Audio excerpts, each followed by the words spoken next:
대상포진이 너무 괴롭거든요. 굉장히 통증이 심하단 말이에요. 근데 그게 얼굴에 가면 극심해져요. 그리고 눈 같은 곳에는 잘못하면 실명이 될 수도 있고, 문제가 아까 말씀드린 후유증, 신경통 이런 증상들이 심하면 몇 년씩 가시는 분들이 있거든요. 1년에 한 서너 차례 재발하시는 분들이 상당히 많은데 1년 내내 재발 안 하고 있어서 너무 좋다는 그런 분들도 있는 것처럼 내 몸의 면역력을 보호하는 이런 한약 치료가 상당히 좋은 것 같습니다. 원장님. 네, 아니요, 환자들이 요즘 대상포진을 진짜 많이 오는데 날씨가 추워지면 더 많아져요. 아니 엄청 힘들어 하더라고요. 그러게요. 네. 어릴 때 수두 알아봤어요? 수두를 앓고 나면 그게 안 없어지고 평생 몸에 있어요. 신경절 속에 숨어 있다가 내가 면역이 뚝 떨어지잖아요. 그럼 갑자기 활성화되어서 신경절을 파고 가지고 바깥으로 드러나는 게 대상포진이에요.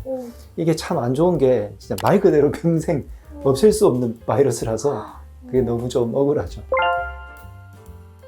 50대 이상의 분들이 좀 많이 생기는 경향이 있고, 평소에 또 과로하거나 스트레스가 많거나, 과로라는 게 여러 가지가 있죠. 노는 것도 오래 하는 것도 과로고요. 그 다음에 뭐 실제로 일을 열심히 하시는 것도 과로고, 내가 가진 에너지보다 더 많이 썼을 때 면역력이 떨어지니까 수두 바이러스가 바깥으로 이렇게 드러나는 것이 대상포진이죠. 원장님이 치료할 때 한약 치료도 하시고 약침 치료도 하시잖아요.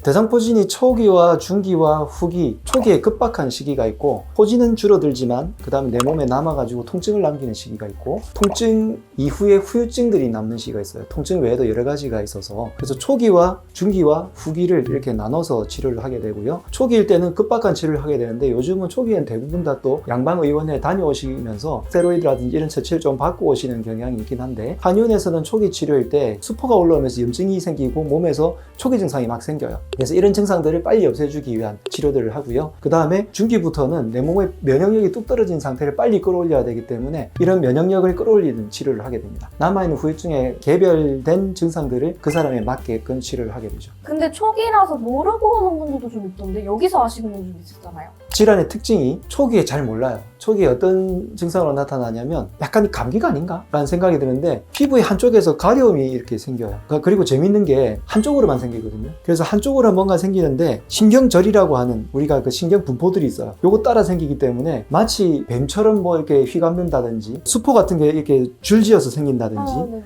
얼굴 같은 데도 신경절 따라서 이렇게 생기거든요. 이렇게 생기는데 그렇게 생기기 전 한 일주일 정도 몸살도 하고 근육통도 생기고 마치 감기일 때 기운이 쑥 하면서 너무 피곤하잖아요. 그 증상이라서 그냥 사실 이건 감기라고 생각하는 경우가 많은데, 그러다가 피부에 뭔가 생기면 이상하다? 라고 하다가 한쪽으로만 생기는데 통증이 너무 심해져? 이러면 이제 대상포진을 의심하게 되고, 심지어는 어떤 분들은 바깥으로 튀어나오는 증상도 없기 때문에 대상포진인 줄 모르고 한 달 이상 지내는 분도 계세요. 대상포진은 일단은 피부로 수포가 드러나야 알 수 있는 증이 있어서 처음에 모르고 계시는 분들도 많지만, 50대 이상의 면역력이 좀 떨어지시는 분들이 감기 증상처럼 기운이 너무 없는 것이 오래되면서 피부에 어떤 증상이 조금이라도 보이면 한 번쯤 의심해 보셔야 됩니다.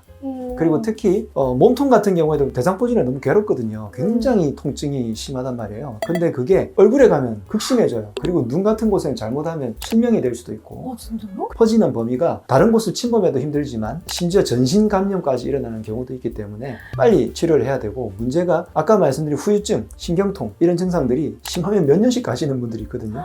대상포진은 한의원에서 보통 치료 기간을 잡을 때 3개월 이내에 거의 대부분의 증상들을 없애는 것을 목표로 하고, 초기 일주일 이내에 포진들을 먼저 잡고요. 그 다음에 한 달 이내에 모든 통증들을 잡고, 그로부터 2개월 이내죠. 총 3개월 이내에 후유증까지 완전하게 잡으면서 면역력을 끌어올리는, 그렇게 치료를 하게 되면 수두 바이러스를 완전히 없앨 수는 없지만 내 몸의 면역력 자체를 계속해서 보호해주면 나중에 재발하는 확률이 훨씬 떨어지죠. 한 달에 한 번씩 재발하시는 분들, 1년에 한 서너 차례 재발하시는 분들이 상당히 많은데, 오신 분들 아시겠지만 1년 내내 재발 안 하고 있어서 너무 좋다는 그런 분들도 있는 것처럼 내 몸의 면역력을 보호하는 이런 한약 치료가 상당히 좋은 것 같습니다. 저희 환자분들 관리 좀 해드리고 싶은데.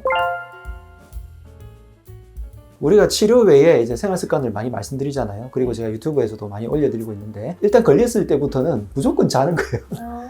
무조건 오래 많이 자야 돼요. 그래서 푹 쉬어주는 거죠. 잠을 너무 오래 잔다고 해서 면역이 좋은 건 아니지만 한 일주일 정도는 진짜 그냥 잘 수 있는 만큼 주무시도록 말씀드리고 있고, 특히 스트레스는 참 없애기가 힘들지만 조금 벗어날 수 있도록 신경을 쓰셔야 되겠고, 운동을 많이 하는 것보다는 스트레칭 위주의 가벼운 운동들, 그래서 제가 유튜브에서 가벼운 운동들 위주로 올려드리잖아요. 그래서 회복될 수 있도록 해주시고, 온도 조절이 정말 중요해요. 우리 몸의 면역에서 먹는 것으로 인해 가지고 장 기능도 중요하지만 체온이 뚝 떨어질 때 대상포진이 많이 생기거든요. 그래서 주로 약간 추워질 때쯤, 그 가을의 환절기나 그 다음에 겨울 들어갈 때 시기에 대상포진이 많이 생겨요. 근데 체온이 안 떨어지도록 주의를 하셔야 되고, 그 다음에 먹는 것 중에서는 장 기능을 좋아지게 하고 비타민과 미네랄이 풍부한 채식을 풍부하게 드실 수 있도록 그렇게 안내를 해드리죠. 그러면 속도 편하고, 속이 만약에 안 좋으면 이런 치료를 해보면 속이 안 좋은 분들이 면역이 떨어져서 그런지 확실하게 포진이 더 오래 가는 경향이 있어요. 그리고 체온 조절이 안 되시는 분들이 더 오래 가고요. 후유증도 더 오래 가고요. 그 다음에 재발률도 높고요. 그래서 보하는 처방에서 가장 중요한 게 체온을 올리는 거고, 한약 처방에서 가장 기본이잖아요. 그 다음에 자율신경, 스트레스라든지 척추가 안 좋으신 분들이 또 오래 가요. 대상포진 바이러스, 수두 바이러스가 척추의 신경절에 숨어 산다고 이렇게 알려져 있는데, 그래서 그런지 척추가 안 좋으신 분들이 바이러스에 조금 더 취약한 것 같거든요. 그래서 척추 관리를 평소에 해주시는 것도 중요하고, 그래서 제가 항상 말씀드리는 이 세 가지, 장의 기능, 소화력, 두 번째 체온 조절, 세 번째 자율신경계, 이 세 가지가 다 어우러지면 면역이 좋아지잖아요. 그러면 확실히 대상포진도 훨씬 더 좋아지는 것 같습니다. 원장님 말씀하신 대로 먼저 관리해볼게요. 네, 알겠습니다.